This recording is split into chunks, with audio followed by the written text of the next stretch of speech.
In this episode, the featured film is the second in a series of, in my opinion, the most successful franchise in movie history, with the most recognizable theme music in movie history, with the most famous three-word phrase in movie history, and the most famous three numbers in movie history. These stories and more from the 22nd row.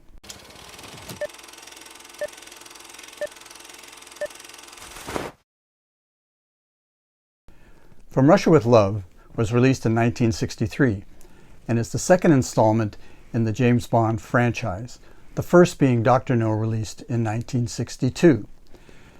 Now, it is a 60-year franchise. Now, what exactly is a franchise? Well, franchises are films with the same actors or the same characters, or maybe a community of people where the movies follow them through many, many lives from a long, long ago in galaxies far, far away. Things like that. Now, franchises have been in the movies since the beginning of the motion picture business, starting in the silent era, when producers would say, well, let's put together a couple of people, see if the audience likes them, and then we'll keep them together. And they keep them together as long as the audience would respond to them. The first one that comes to mind for me is in the mid-20s, again at the starting in the silent era, with two comedians who had been acting on their own, and then they came together. And they were Laurel and Hardy, Stan Laurel and Oliver Hardy.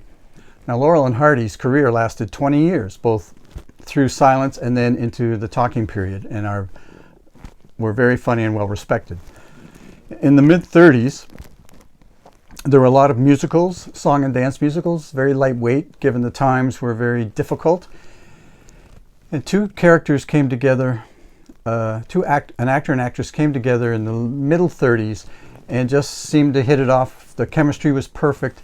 The audiences loved them, and that was Fred Astaire and Ginger Rogers. And the Astaire-Rogers combo lasted around 8 or 9 films, about 10 years. Not a huge amount of time, but they were the biggest box office draw for many years. The Marx Brothers are another example. Different characters, different scenarios, but the same for comics, causing havoc on the screen for 15, 20 years. Many, many more, short duration. None of them, of course, like the Bond franchise, which is, as I said, 60 years and counting. So the first thing I thought of is why? Why has this franchise been so successful? In the 60s, at the height of the Cold War, there were many spy films. Now, the Bond films, I think, were part of the reason why there were a lot of spy films, but there was a lot of talk about spies and espionage and wondering what the Russians, in this case, were up to. And there were some very good spy movies made, some of them with compelling characters. Some were very nasty, some were very clever, some were fluffy and comedic. But there were lots of films, and there were many I liked. I'd say 3 or 4 of them I liked very much. But there aren't 40 or 50 years of these films, or one character going through many iterations, just the Bond films. So what is the reason for that? Well, the Bond franchise is a phenomenon, and it is a foolish effort to try to define a phenomenon, because by definition, phenomenons are inexplicable.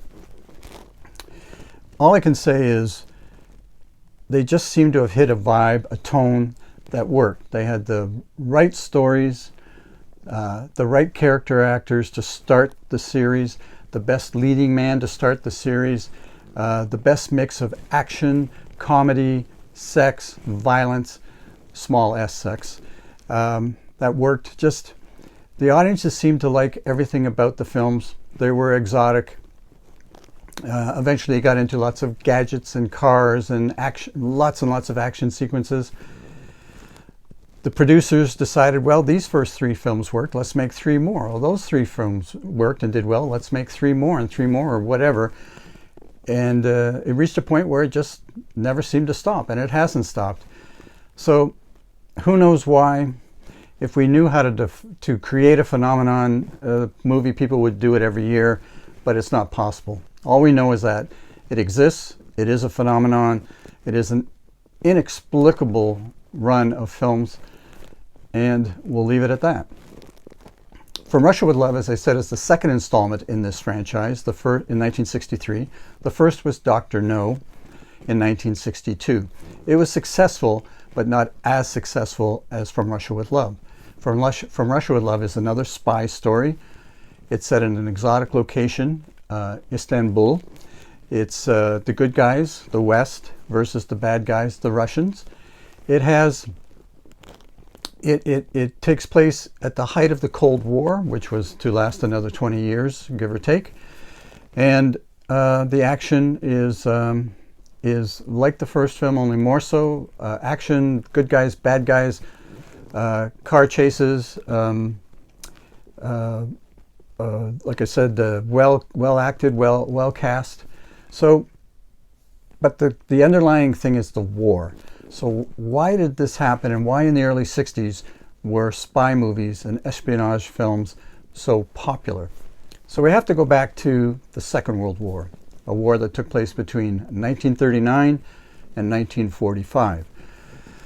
There are not enough adjectives, if there are any adjectives, to describe the catastrophe of the Second World War, in which over 50 million people died, in which all of Europe was devastated.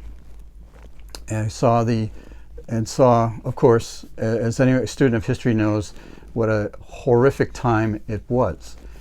Now, in wartime, there are, it's what we call, the Second World War is a hot war, where armies fight armies.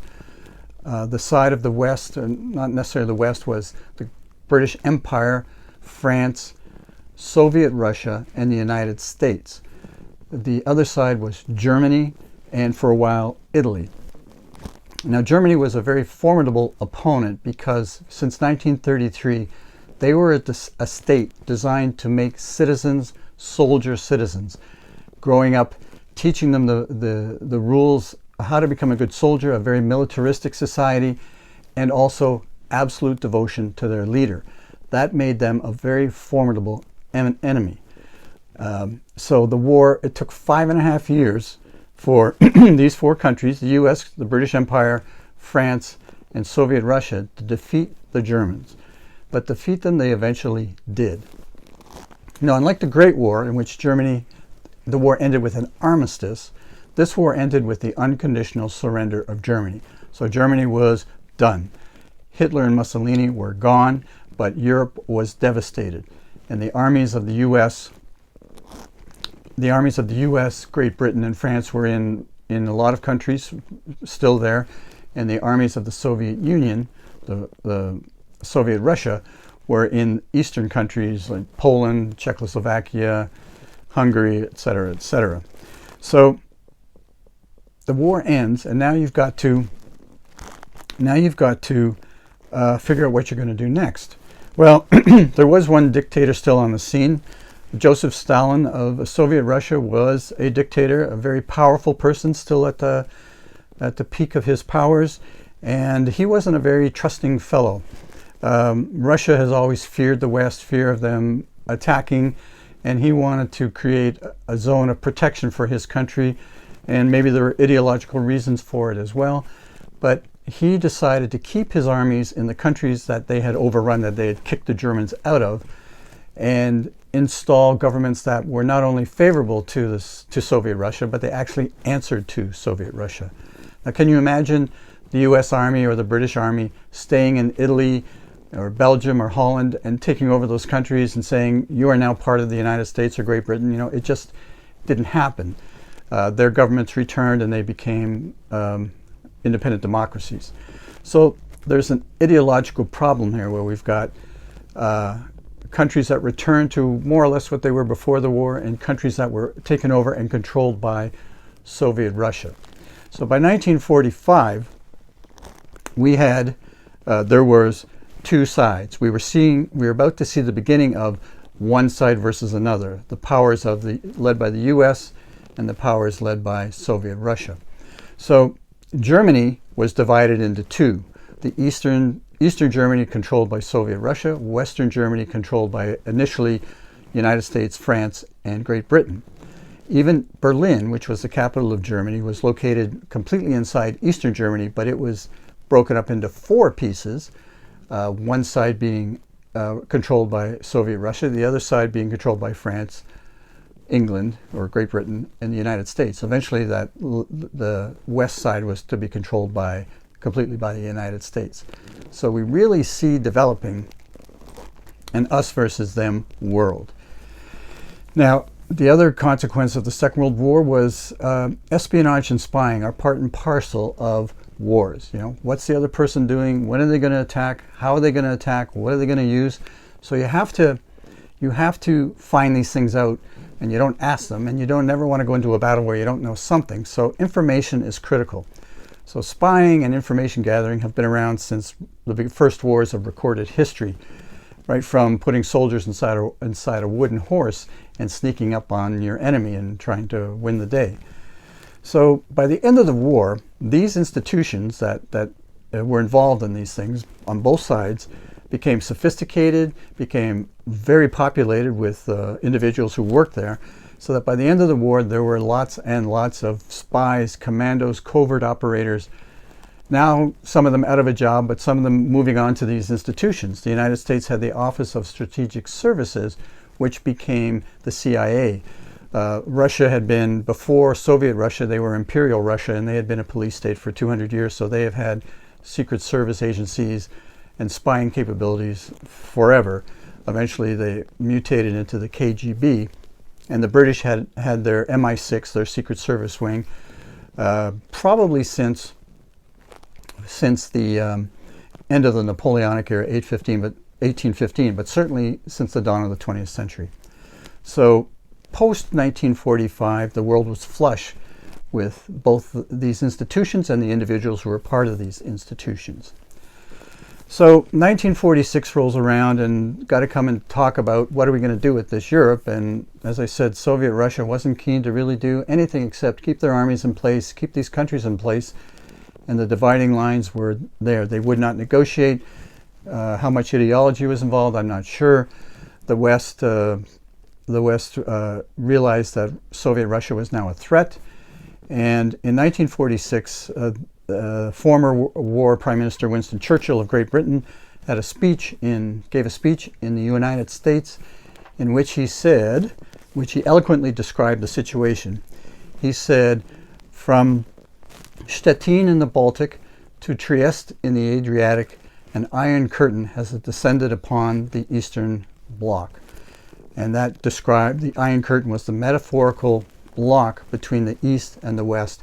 And so the two warring sides were now in full force.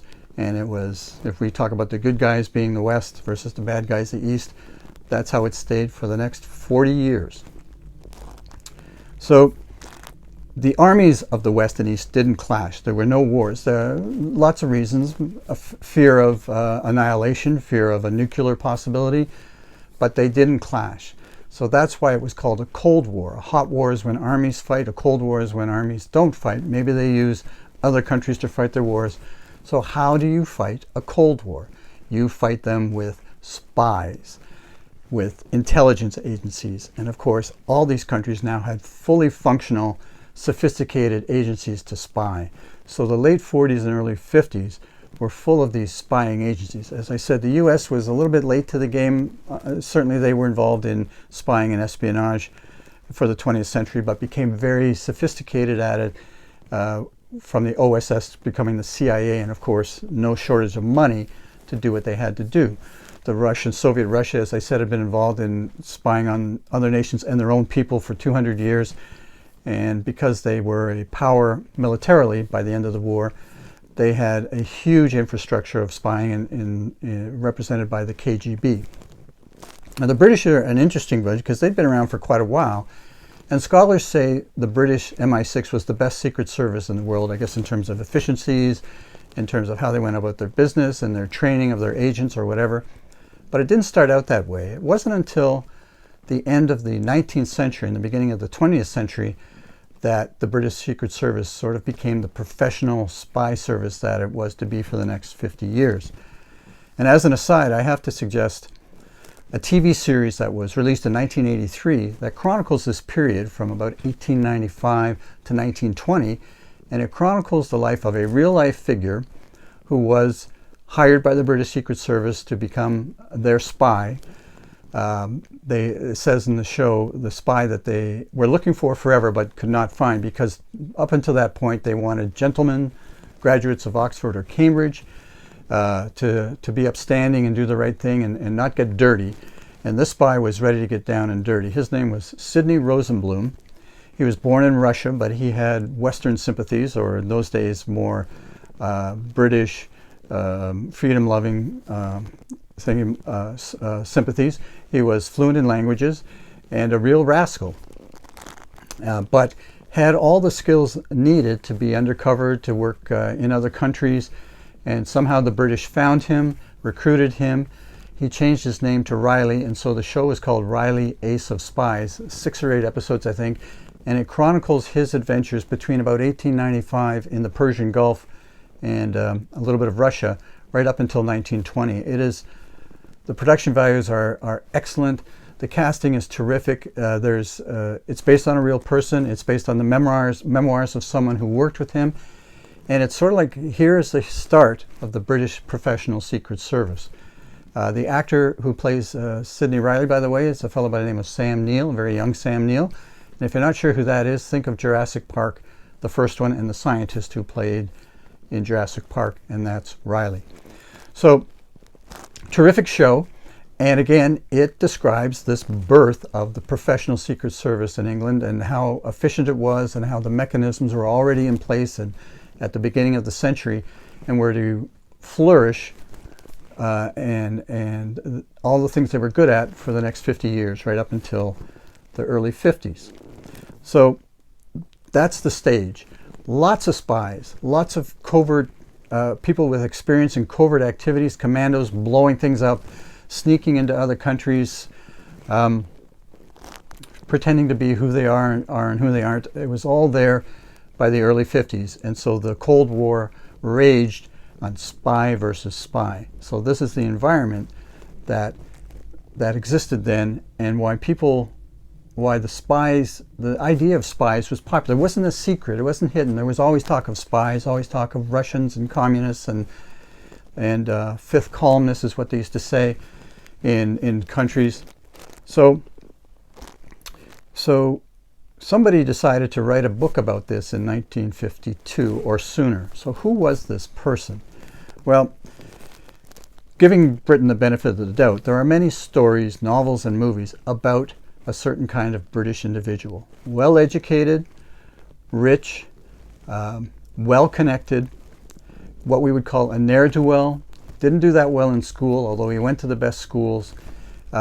Failed at every job he had because his parents kept pushing him into things because they had the means and connections to get him into nice jobs that he failed at. A playboy, a drinker, a gambler, someone who could afford to live life on his own terms and really not do much of anything. However, when the war broke out in 1939, this gave an opportunity for people like him to have an adventure. The war might have been horrible, and it was beyond horrible, but it was, for some people, it was exciting. It was an adventure. It was full of men being men and fighting and undercover and all those things. So somehow, probably through his parents, this individual was able to get a position in naval intelligence in Britain at the start of the war. And one scholar said, this individual who got this job really had no qualifications whatsoever for the job. This fellow's name was Ian Fleming, and he was 31 at the time when the war started in 1939. Now, how this story goes for all these stories that you follow, it turns out he was pretty good at this job. He was an administrator, he was a manager, he was never involved in an operation like going overseas and blowing things up or finding information, but he administrated it, and he worked for a senior person, of course. And he flourished in this job, and he was involved in many different operations. There's an untold number of different designations for all these activities, which I don't need to go into, but he was involved for 5.5 years in all this covert activity. He got to meet the people who were involved in these missions, the kind of men and women, tough men and women, smart, very clever survivors, fearless. You got to meet them all, and he knew the operations they did, he knew the equipment they used, he knew the institutions that supported them, and his eyes were wide open. And he was not a stupid person, of course. He was well educated, but he saw all this, and by 1945, he was out of a job. The war was over. A lot of these people were just, thank you very much. And he ended up being involved with the London Times, and I think the company that owned the London Times, not as a reporter, but again, being an administrator, which was now his reputation, a good administrator and managing a lot of reporters around the world that worked for this company. He had said to some people, again, the story goes, that he had thought about writing a spy novel after he was done with the war. And by 1952, that's exactly what happened. He decided to write a novel. Now, I love beginnings. As I said, I've talked in my episodes about beginnings, about starting with nothing and then there's something. About there was no James Bond, and then there was a James Bond. So I find that there's a moment in time in 1952 down in Jamaica where Fleming would stay for 3 or 4 months of the year. Maybe he rented a house at some point. I don't know how it happened, but eventually bought this house. It's now a very famous place. He had met some famous friends as well. And one day, not in the morning, because he was still a playboy, still a gambler, still a drinker, he got up maybe around 12 or 1 o'clock in the afternoon, went to his desk, put a blank piece of paper into the typewriter. Maybe he's got some notebooks around the typewriter with sketches of ideas. And on that day, he starts to create James Bond. And I think that's a tremendously magic moment, because this is the act of storytelling, of creativity. There was nothing, and then in his head he had all these ideas, and out comes a story about a spy. His name is James Bond, and he tells the first story. And that story was called Casino Royale. And the book was published in 1953, and it was a reasonable success. Ian Fleming would go on to write 12 more stories and a few short stories over the next 12 years until his death in 1966. So 12 years of novels about James Bond and 60 years and counting of movies. So go figure. So that was Ian Fleming. He is the creator of James Bond. He is a character and a half, and that's how James Bond came into existence. Now, the first book he wrote was Casino Royale. The fourth book he wrote was From Russia with Love. But in 1962, the first Bond movie made was Dr. No. Now, who knows? If you go online, you'll see lots of explanations as to why they chose that film over this film or whatever. I don't think that matters too much to me. What I'm interested in is the beginnings again of this movie franchise. And I like Dr. No, and there's some things in that movie that are important to mention. The first one is a lot of things were in place. The 007 was prominent. That is the first, in that first movie, he says the 3 most famous words, I believe, in motion picture history, phrase that even people who haven't seen James Bond films know it, and that is Bond, James Bond. He's at a gambling table. A very attractive, sophisticated woman is a little miffed because she's been losing a lot of money to this gentleman across from her. They're playing chemin de fer. And she says, who are you, by the way, or words to that effect. And the camera, for the first time, cuts to this face of a guy lighting a cigarette, a very, very handsome Scotsman named Sean Connery, who says Bond, James Bond. And every comic, and it's been parodied and replicated, and almost every James Bond film has used that line right up until the present day. So that's kind of cool to see that for the very first time. The other thing is, much like Fleming's first day with that blank piece of paper and the typewriter, I wish to be a session musician in England, London, I think, in 1961, let's say. And you go into work every day, and you basically, a session musician just plays whatever comes in front of him or her. They are salaried, or maybe they're hired on this for various gigs or whatever. But today they're doing, the people coming in are the production team from this movie. They're making Dr. No. And so you go in and you're getting ready to do it. Maybe you're a strings guy or an oboe or who knows what. And the engineer says, okay, we're going to lay down the theme to this movie that we've been hired to work on, this Dr. No. So is everybody ready? And yeah, okay, great. And there's a guitarist in there with, to my ears, a kind of a funny name. His name was Vic Flick. And he played the guitar very famously. And they said, okay, let's lay down this theme. It looks pretty good. And so they laid it down. I don't know how many takes they took, but they were done. They said, okay, that sounds really good. That's great. Let's go break for lunch. Let's say it was something like that. It would have been something like that because every day these people would have another session and make more music if they were being paid on a regular basis or hired on a regular basis. I have to believe they had no idea that they just made history. I don't mean history like Nobel Prize winning history, but they made history because they laid down the theme that I suggest is the most recognizable theme in all of motion picture history, with Vic Flick playing that guitar riff. It just would have been amazing, I think. They might have said, well, that was really good, that sounds pretty cool. But I'm convinced they would have no idea that theme would last 60 years and counting and be in almost every single Bond film that's ever been made. So that was another milestone, I think, for Dr. No. So, From Russia with Love. I like Dr. No, but I like From Russia with Love much more. And I'm going to show my biases on what kind of movies I like and why I'm attracted to them when I explain why. The first thing is, I like titles. I like good titles. And I think From Russia with Love is a great title. Now, I think Ian Fleming was of the school of authors who recognize that good titles are important to the success of a novel. And that had been around for a long time, even from the days of Sir Arthur Conan Doyle and Sherlock Holmes. The first book he wrote for Holmes is A Study in Scarlet, kind of a cool title. The Hound of the Baskervilles, The Red-Headed League. I mean, lots of great titles in that series of books.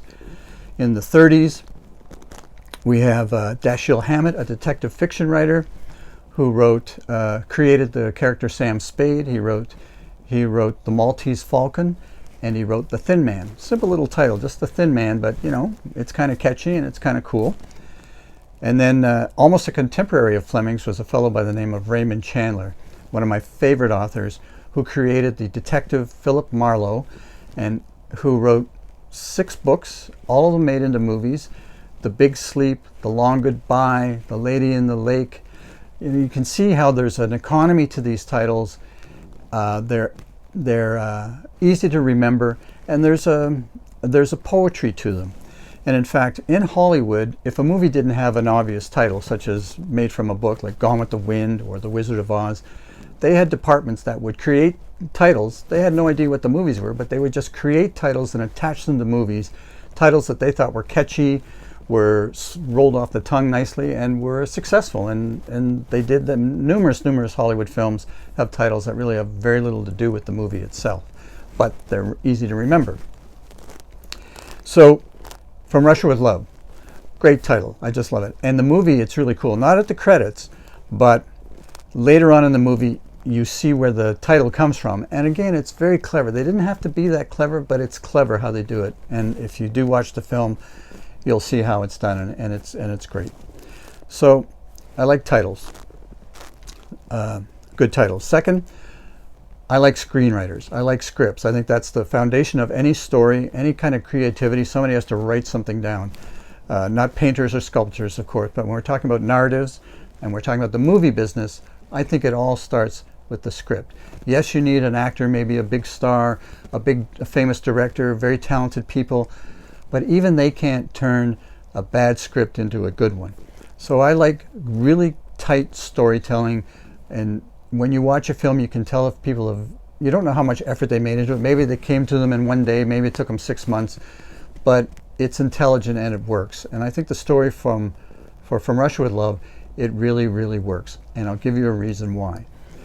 Arguably, and I won't say anything more than that, but arguably, James Bond does not appear on screen in this film to the 18-minute mark. Can you imagine a film that is based on one character primarily, James Bond, and that star not appearing for 18 minutes in this film? That takes, on behalf of the director and the writers, that takes courage, that takes guts, and that takes a confidence in that they know the story they're writing is a good one and they can afford to get away with something like that. because in those first 18 minutes, they set the stage for the story. They believe that in this second Bond film, that the story is more important than anything else. The character of James Bond, they got, Dr. No was a reasonable success, and so they know what they're working with. They got the same actor, Sean Connery, who is just pure charisma on screen, but he's not on screen for 18 minutes. They create the story.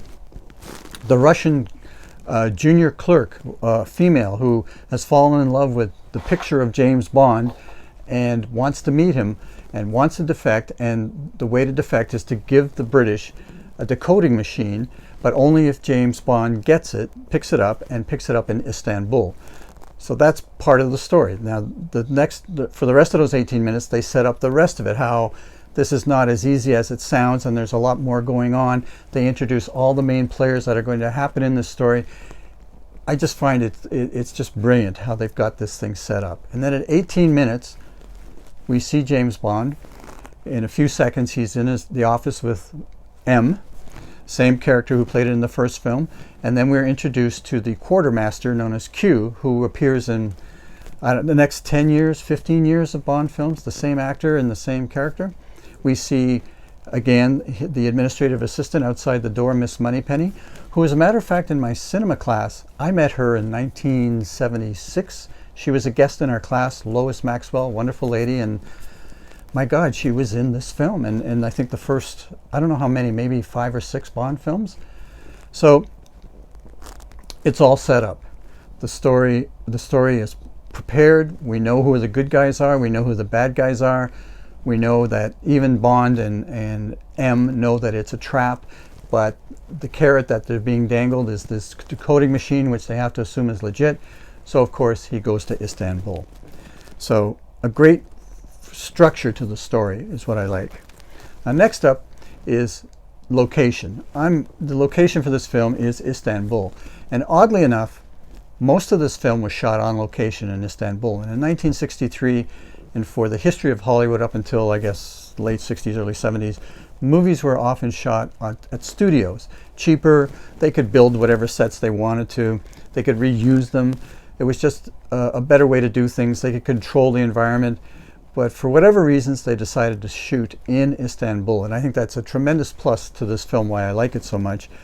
I mean, you see, there are scenes between the good guys and the bad guys in San Sofia, this massive, incredible church that's been around for hundreds and hundreds and hundreds of years. Now I believe it's a mosque.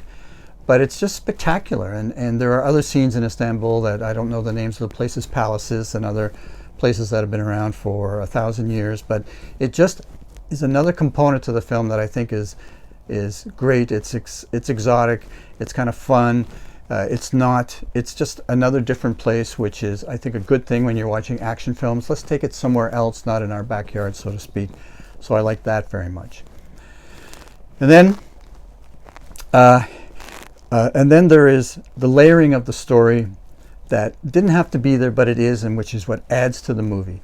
Bond goes to Istanbul. Now, in the Secret Service world, in many cities of the world, certainly the most important cities, capitals and otherwise, there is a station, it's called, where Secret Service people in the employ of, let's say, the British Secret Service, they live there, they work there, that's their station. Istanbul or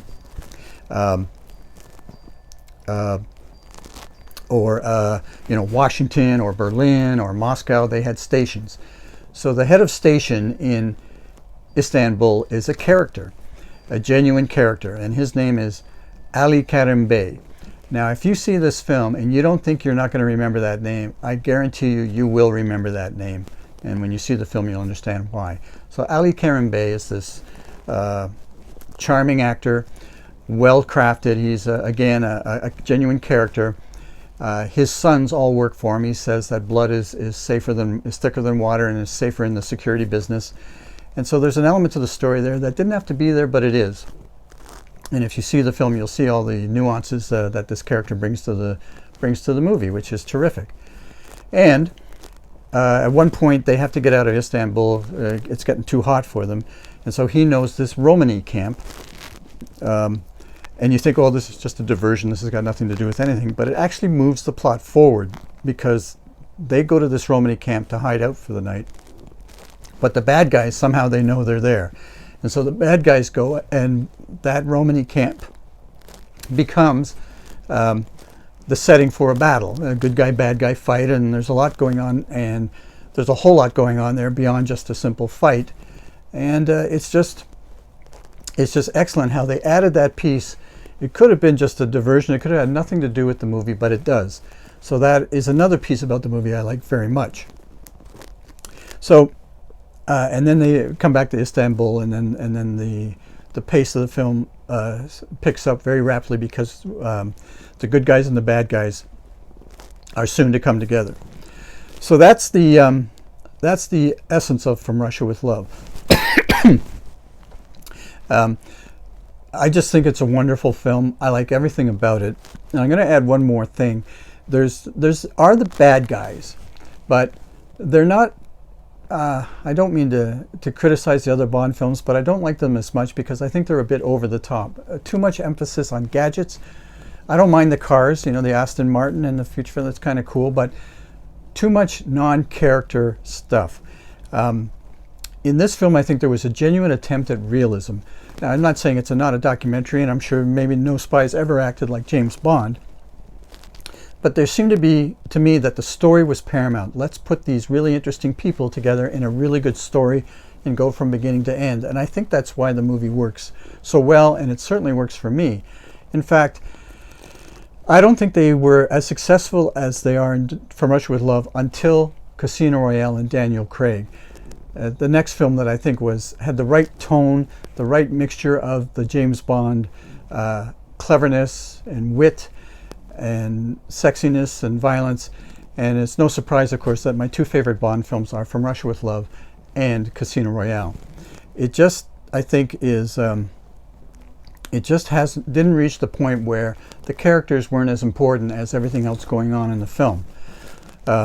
Even in From Russia with Love, there's a rifle that's part of the show, and it's one of these ones that you can put inside a suitcase. But if you look it up, they say that this rifle actually was used by the British Secret Service, so it wasn't a prop or a toy. It actually was a rifle they used. So that's all I'll say. That I liked very much the realism of this movie. And finally, there's a real baddie, a genuine character in the film. Her name is Rosa Klebb, Colonel Klebb, a real baddie in this film. She's a German actress. In an earlier episode, I said that when Germany had its wonderful period in the 20s and had a tremendous industry, by the middle 30s, almost all the talent behind those films had gone to Hollywood. And this person who plays Rosa Klebb was one of those people. She had been a stage actress in Germany in the 20s, very successful, married to a guy named Kurt Weill, who was partners with another fellow named Bertolt Brecht, and they were very famous in Germany at the time, and world famous actually, because they wrote something called the Three-Penny Opera, which is still performed to this day, and you know, it is what it is, but she was a leading lady on the stage, and ended up in the United States by the mid-30s. Well, now by 1963, she's evil Rosa Klebb, fighting James Bond, and what a trajectory that career must have had. So that's just another aside. So that's the story of From Russia with Love, the history around it, the fact that spy versus spy was the rage for most of the 60s, and then the only film that sort of survived and carried it forward was the Bond films. As I say, this incredible franchise that has no signs of letting up. So I enjoy this film very much, and at least that's how I see it from the 22nd row.